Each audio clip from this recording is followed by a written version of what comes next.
Alright, so this is a video explaining my current calendar system. Sort of. So these are my three main planners. This is my 7x9 Lime Life Vertical, my A6 Chic Sparrows Traveler's Notebook, and my B6 Foxy Fix Traveler's Notebook. And then both of these have Stalogies on the inside, but I will get into that. So yeah, let's start with this one. So this is kind of like how I glare. Great. This is how I started planning, was with planners like this. Let me show you a spread. So it has a monthly section, and then it has weekly for every week in that month. So I used to do timed, especially before I started using all the stickers, but I found that as my planning style evolved, I prefer the this is for Limelight, this is layout A. I prefer this layout, and I have stickers if I want to make it like a time spread. I can do that too, so it's nice and versatile. So let's go to the current week.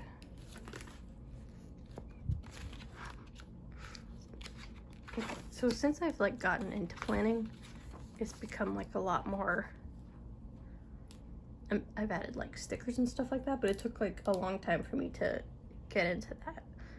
And I found that it's made it a pretty fun hobby.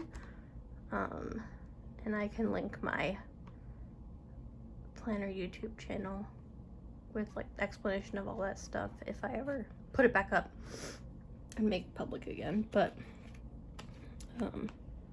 so for here, I track big appointments, and then I go back and I kind of memory plan each day as I move through the month. So this is what a finished monthly spread looks like. Just kind of highlights of what happened during the month. And then a sidebar, which I haven't really decided exactly what to do with that, but there's room. So this is this week. I usually lay down all the basic stuff first, put my big to-dos on the side. I have a to-do list each day. I cut it down because it's a 7-heart checklist, but I cut it down to 4 because I don't want to overwhelm myself with to-dos. I kind of want to spread it out throughout the week. I have 2 habit trackers for medications and breeding. I'm probably going to track, I don't know, I'm either going to track workouts or dinners here.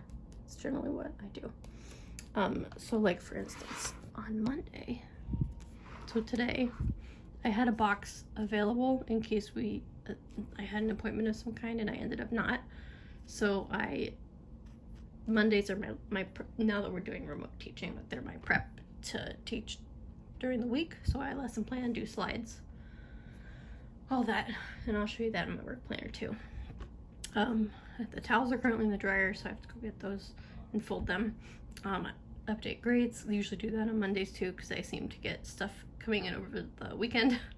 Reply to emails, and then unit and lesson plan, kind of again preparing for the week. And then on Monday afternoons we usually have an English cohort meeting, so that's me, Mrs. Strada, Mr. Goulart, and Mr. Olguin, and we talk about what the plan is for English 1, because we're all teaching Romeo and Juliet right now, so it's just kind of nice to have a think tank, especially during distance learning.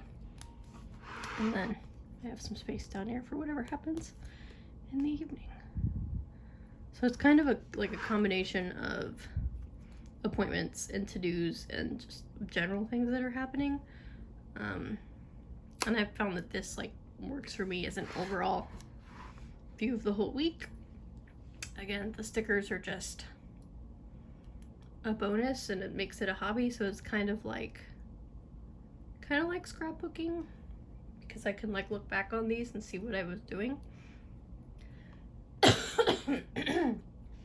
But yeah, I found that this works for me and it like keeps me sane right now. So it might seem crazy, but I don't know, it's a positive creative hobby and it helps me organize my life. So and then this is my work planner. So it's little, and you know, it obviously originally served the purpose of being able to be carried around and go to work with me, but I can't keep track of all my work stuff in the mothership. So this, and I like recently set this up to be a full traveler's notebook. It used to just be the Stalogy, but I don't know, I felt like setting it up. So in the front I have some decoration, some post-its, some stickers, and then I organized, I set it up with a Space Babe kit from the Honeybee shop. So she kind of sends out like scrapbook-ish planner supplies from different themes, and I really like the Space Babe one because I really like space and purple. So in this one it's a dock grid notebook. So on the first page I did an April monthly spread, but then I found that these boxes were way too small, and obviously these ones were like impossible to write on. So then for the next week, this next spread was my daily schedule for remote learning. I wanted to write it down somewhere. So my teaching is spread out over Tuesday and Thursday. And then, you know, make sure I have time for breakfast and lunch and office hours. So we got AP Lit at 9 a.m. Tuesday and Thursday, English 1 at 1:15 on Tuesday and 9 on Wednesday, and then A Crew 7th period. And then my prep is on Wednesdays, and I generally have my meetings with the instructional coach on Wednesdays. This is how I set up May. It's not completely finished, but I did 1 through 31 and then said what day of the week it was, and then added a bunch of things, so some due dates and then some meetings. And this is a little better than the previous one because I have some room to write. I don't know, it's just different. And that's one of the good things about like a dock grid is you can kind of do what you want with it and find something that works and start over every week, month, or whatever you're tracking. So in this one, it's a lined notebook. And so for instance, I was using this for a checklist. So I need to go through and update my Zoom meeting dates because I had them end on May the 4th. So I have to extend them. So I have a checklist to make sure I update all of my recurring meetings on Zoom. So that way those links are still the same. So actually I'm going to do that after I'm done with this. Then I have a notebook. This one's just plain. I like having that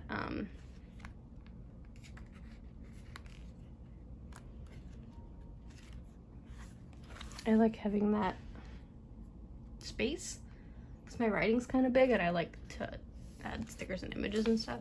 So like we had a best practices meeting with several people from the staff, and then I like took notes on what people were talking about. So I have the notes in here. And then that's the last notebook in here. So this is my Stalogy. I added a sticker. I added this because I had an extra printout of that meme that Jackie made, so figured why not just put it in here.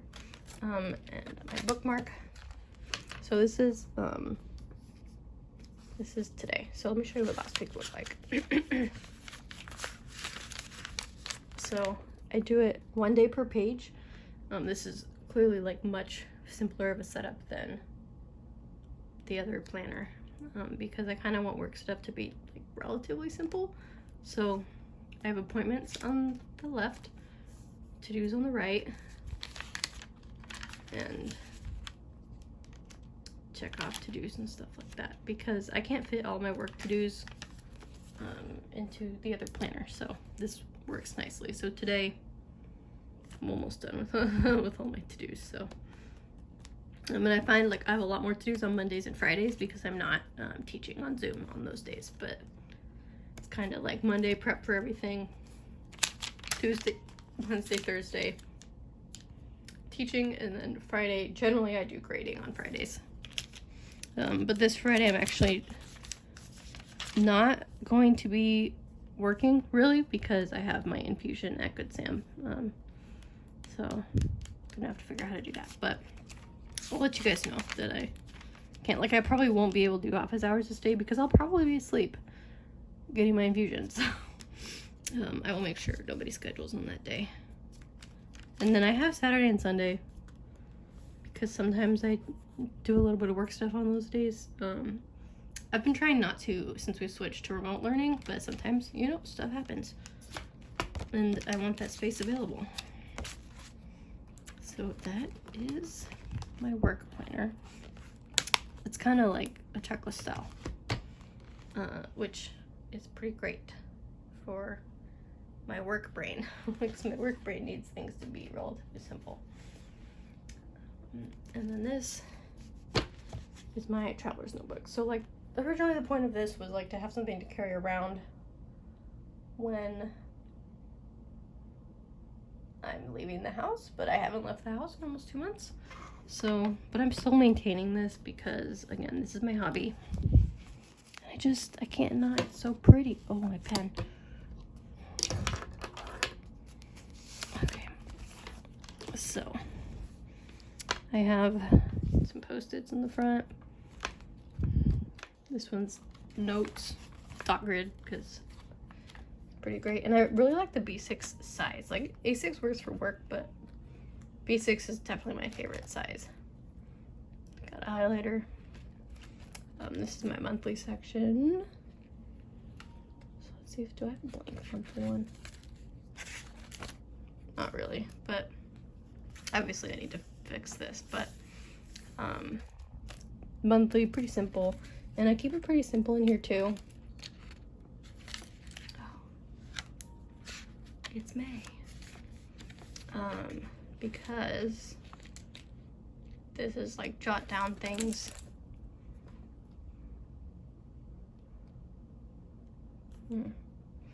Yeah, so this is just kind of where I note things down. Not very much decoration, if any. And then this is my B6 Stalogy. So I've been in this B6 Stalogy for almost a year now, which is crazy. And then it's, you know, kind of like, not dot grid, but like a grid, I guess. And then this is this week. So it is also vertical, but it is obviously not as much room as the Lime Life. But so I started doing this when I was like this planner became too big to carry around with me. So I started maintaining this planner for that. But I'm not leaving the house, but I also just want to keep maintaining it because it's part of my hobby. And it helps my brain. But I would recommend, like, if you're starting as a planner, to kind of pick one system and then see if that works for you. Because for some people, like, having to upkeep too many is a little bit too much. So if I had to make like a recommendation, I would say either invest in this kind of a planner or a smaller one that's monthly, weekly, because you can you know, have most of your stuff in there. This one is from Lime Life Planners, and I'll link that in the description. But you could also look at Erin Condren, but I like Lime Life better than Erin Condren because it's like a small business, and I support that. And I've been shopping Lime Life for 4 years now. Although Erin Condren has some pretty cool stuff too. Like, I buy stuff from there too, but my main planner always comes from Lime Life. Until they stop making what I like. And then also, I used to be in a Passion Planner, which that's relatively cheap and pretty cool. And then Plum Paper planner also has pretty good deals, and like kind of similarly structured to this, except a little smaller. My other recommendation, if you want more like free space, would be to get a Stalogy. These are pretty cheap. You can buy them on Amazon, and you can like adjust it to make it work for you. So this one's a B6 Stalogy, and then the one that's in here is an A6. So like a good thick notebook. It's pretty great. So that's my current. Oh wait, I'm not done with this one. And then this is my fitness insert. So this is from last week. So it has like the week on the side and then a part for notes. And I found that this works for fitness, so I can write down what my workouts are, but then like keep track of it on a calendar over here. So that's kind of, so this is like a blank spread. So that's been helpful. Another reason why I'm still in this planner, because it has like the notes and the fitness sections as well. So that is my system. I recommend, you know, just like try things out and find something that works for you, and if something doesn't work, try something else. I used to do like color coding with highlighters and stuff, especially when I was in college, and had classes and assignments and stuff, so that was pretty helpful. I'm also going to link a really helpful YouTube channel by the young woman who runs the Coffee Monsters Co. Her name is Helen, and she has really good like note-taking and different planners and stuff like that. Very, very pretty much better than my stuff. So I will link that. All right. Thanks for watching.